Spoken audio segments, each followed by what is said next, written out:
Hello, hi there, and welcome back to your weekly dose of whatever the hell this is. Brought to you by Nate Clark for West Hollywood City Council 2017. Learn more at votenateclark.com. By now you've all heard about Meryl Streep's speech at the Golden Globes on Sunday. She was awarded a Lifetime Achievement Award, and instead of using her speech to talk about herself, which is what I would have done if I was Meryl Streep, because if I was Meryl Streep, I would give a speech about how awesome I am every day to anyone who would listen.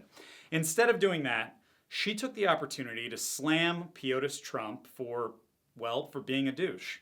Specifically, she spoke about supporting journalists and maligned Trump for the way he made fun of a disabled reporter for the New York Times.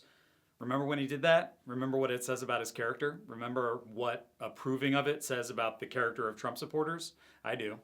Anyway, almost immediately after, really during her speech, even before the paint had dried on her little Golden Globe ball thingy, hashtag Trump supporters took to Twitter to start bitching about her and how celebrities and Hollywood elites are out of touch and blah, blah, blah, blah, blah. Tommy Lahren, or Tommy, or Tummy, or whatever, I don't know what her name is. Let's just call her the Frau Hooker Garbage Person. Frau Hooker Garbage Person tweeted, "Oh, and Meryl, we are just fine watching football, thanks." Except it kind of seemed like she was watching the Globes, no? Anyway, then the tweet storm rolled in, and every single hypocritical Trump slimeball came out from under their robes to complain about how celebrities should just shut up and act. Newsflash. Actors who don't speak are mimes, and don't call mimes actors because they get really pissed about that. Here's the real problem with this whole Meryl Streep acceptance speech thing. Her speech does not deserve to be at the top of the news cycle when there is a row of murderers up for confirmation by the Senate.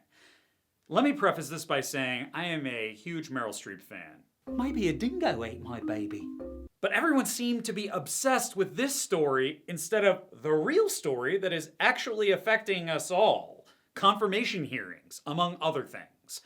I love Meryl Streep, but she doesn't have anything to do with anything, except for maybe Oscars and a mastery of dialects and an emotional commitment to raw, dramatic, and comedic material. In short, Meryl Streep is not a politician. She doesn't make any of the policy.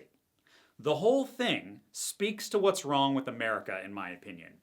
People are paying attention to the wrong things, and the news cycle is catering to that because they are in the business of selling news. Yesterday, a friend of mine asked me, "Why does your generation care more about what dress someone wore last night than they care about Trump picking a vaccine skeptic to lead a new commission on vaccine safety?" It's an interesting question. Question for the Trump supporters out there. Will you still be talking about Meryl Streep's acceptance speech when you're covered with measles? Meryl Streep isn't news, okay? I don't think she even has a movie up for an award this season. In an ideal world, her speech, the story about her speech, would have been on page 52 of the paper, back with the story about the real-life guy from that Dingo movie who coincidentally happened to die this week in real life. Rest in peace. Maybe it was a koala. Those things are vicious. The only Hollywood celebrity we should be talking about right now is Donald Trump. But the only way stuff like this is going to stop being treated like news is if people start getting riled up about the issues they are passionate about, instead of getting riled up in a partisan tizzy every time a passionate person from the other side speaks their mind. Meryl Streep is not the problem. This applies to Republicans and Democrats and everyone alike. If we as a people stop caring about the mechanics of who cares about what, the news people will be forced to sell us the real information that we actually care about, the stuff that actually affects us.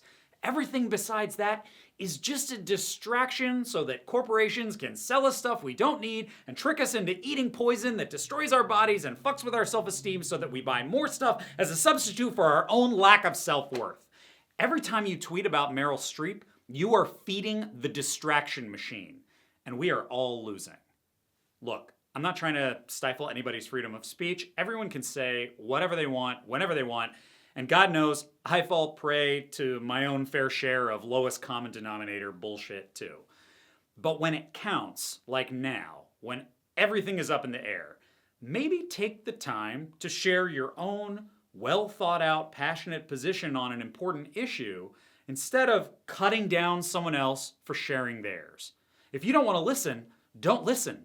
You don't need to tell everyone that you don't want to listen. Nobody gives a flying fuck if you listen or not, least of all the 37 Twitter followers you have because of that one Let's Play Mario Kart video you put on YouTube. How about, instead of stamping on someone else's passion, you make something yourself? Show your passion and put it out there for trolls to tear apart. Or is that too scary for you?